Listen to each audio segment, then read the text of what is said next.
One of the most ridiculous and biased things I've seen this year is the media response to Trump visiting Valdosta, Georgia, in the wake of Hurricane Helene. So Trump visited, he gave some remarks, brought truckloads of supplies, food, water, etc., and it says that he's, donating millions of dollars and so on. He went there and criticized the federal government response, mainly that Biden or Harris hasn't visited yet. Now, Joe Biden kind of clapped back saying, well, they're waiting for the emergency response to tell them it's safe to go there, blah, blah, blah.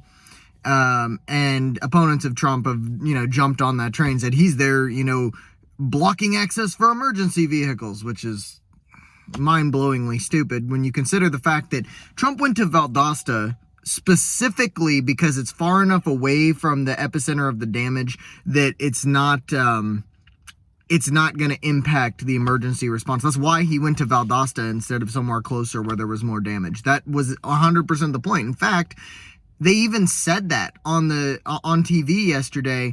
I was working in a patient's house and I saw on the TV they were there watching I don't remember who it was. Maybe it was Fox, but it was when Trump was arriving.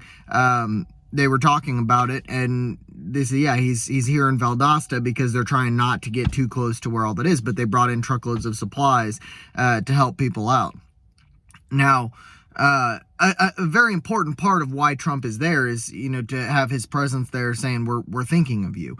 Now, whether that's political or not, that's not 100% the point of this video. I believe that it probably in a large part is there's a big political piece to it. You're in the middle of a presidential race. This is a huge campaign opportunity. I'm sure that's at least a large part, maybe even the majority of Trump's reasoning.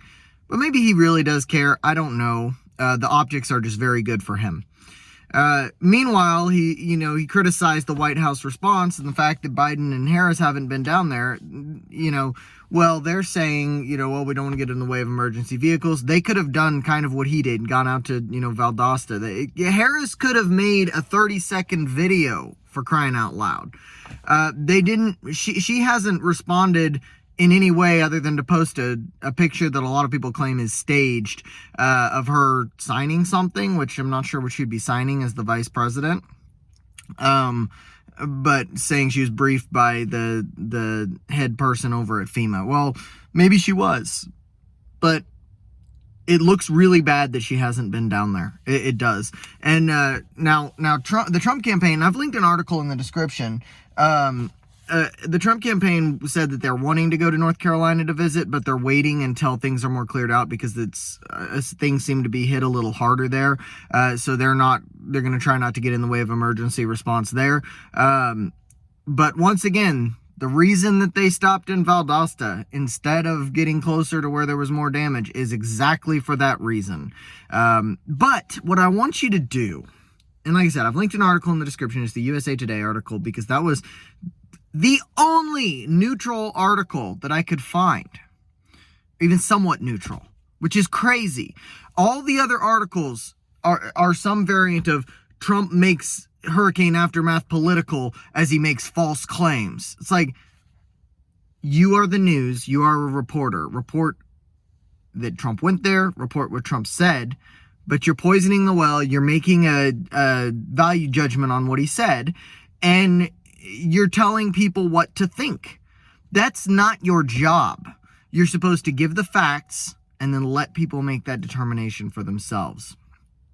Now, I'm sure that the federal government has responded in some way. I'm sure there's been, phone calls like, here, get what you need. I know that Brian Kemp says that he called Biden and Biden said exactly that. I'm sure that probably happened. I'm not sitting here saying that, the federal government has done absolutely nothing.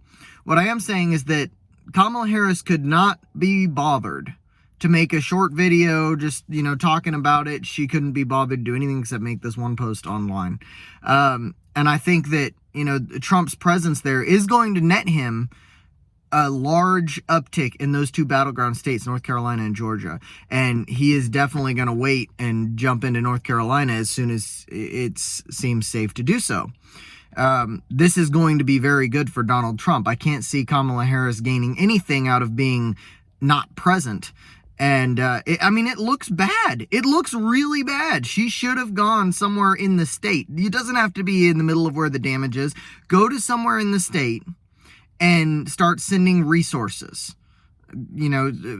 Point out specifically what you're doing. The fact that Trump is not part of the administration and he showed up and he brought truckloads of supplies, that says something. And that looks really good for Donald Trump. Now, whether you like Trump or Harris, it doesn't matter. The way that this looks to the average person is like Trump actually cares and Harris does not. That's what it looks like. I don't see this panning out well for Kamala Harris. That's about all.